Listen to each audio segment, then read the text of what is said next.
Hello welcome back. ഞാൻ കാണിക്കാൻ പോകുന്ന റെസിപ്പി കോളിഫ്ലവർ വെച്ചിട്ടുള്ളൊരു പക്കോടയാണ് കേട്ടോ. കോളിഫ്ലവർ പക്കോടയാണ്. അപ്പോൾ നമുക്കിതെങ്ങനെ എളുപ്പത്തിൽ ഉണ്ടാക്കുന്നതെന്ന് നോക്കാം.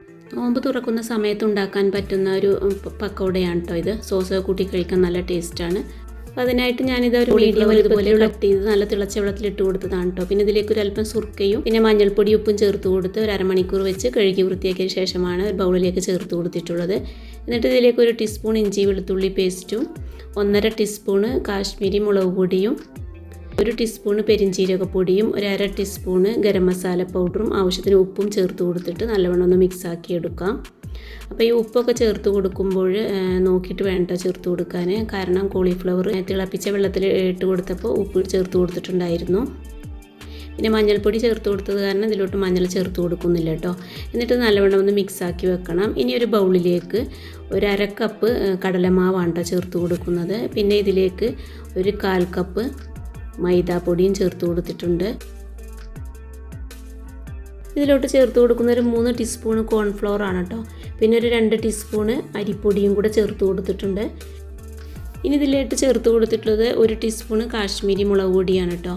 പിന്നെ ഒരു 1/2 ടീസ്പൂണ് കായപ്പൊടിയും പിന്നെ ഒരു പിഞ്ച് ബേക്കിംഗ് സോഡ ചേർത്ത് കൊടുത്തിട്ടുണ്ട്. പിന്നെ ആവശ്യത്തിന് ഉപ്പും ചേർത്ത് കൊടുത്ത് നല്ലവണ്ണം ഒന്ന് മിക്സാക്കി എടുത്തിട്ട് ഇതുപോലത്തെ ഒരു ബാറ്റർ റെഡിയാക്കി എടുക്കണം കേട്ടോ. ഒരുപാട് ലൂസാവരുത്.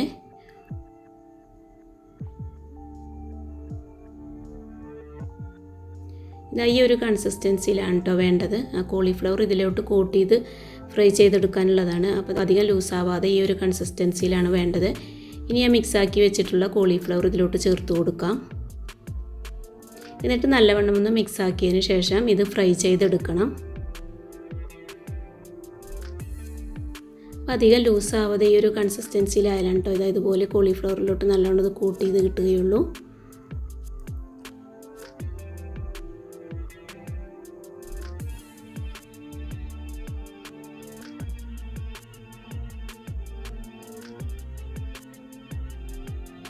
ഇത് നല്ല ചൂടായ എണ്ണയിലോട്ട് ചേർത്ത് കൊടുത്ത് ഇത് ഫ്രൈ ചെയ്തെടുക്കാം.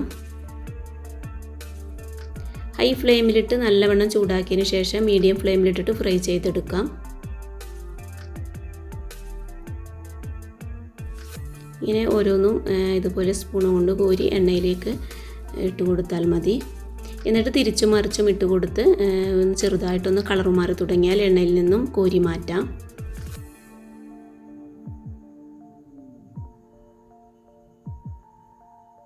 അപ്പോൾ നല്ല ടേസ്റ്റാണ് കേട്ടോ. ഇതുപോലെ പക്കോട ഉണ്ടാക്കിയാൽ നല്ല ക്രിസ്പി ആയിട്ടുള്ള പക്കോടയാണ്. അപ്പോൾ ഇതുപോലെ ട്രൈ ചെയ്ത് നോക്കാത്തവരുണ്ടെങ്കിൽ ഒന്ന് ട്രൈ ചെയ്ത് നോക്കുക.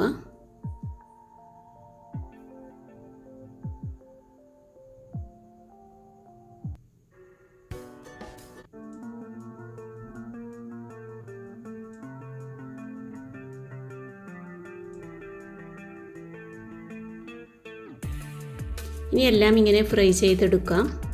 എന്നിട്ട് ലാസ്റ്റ് ആ ഫ്രൈ ചെയ്ത എണ്ണയിലേക്ക് ഞാനൊരല്പം കറിവേപ്പില ചേർത്ത് കൊടുത്തൊന്ന് ഫ്രൈ ചെയ്തെടുക്കുകയാണ് കേട്ടോ. അതിൻ്റെ മുകളിലോട്ട് ചേർത്ത് കൊടുക്കാനാണ്. അപ്പോൾ തന്നെ നമ്മുടെ ക്രിസ്പി ആയിട്ടുള്ള പക്കോട ഇവിടെ റെഡി ആയിട്ടുണ്ട്. അപ്പോൾ നല്ല ടേസ്റ്റാണ് സോസ് കൂട്ടി കഴിക്കാനായിട്ട്. അപ്പോൾ എൻ്റെ വീഡിയോ ഇഷ്ടമാവുകയാണെങ്കിൽ ലൈക്ക് ചെയ്യാനും സബ്സ്ക്രൈബ് ചെയ്യാതെ കാണുന്നവരുണ്ടെങ്കിൽ ഒന്ന് സബ്സ്ക്രൈബ് ചെയ്യാനും മറക്കരുത്. അപ്പോൾ അടുത്ത റെസിപ്പിയുമായി വീണ്ടും കാണാം. Thank you.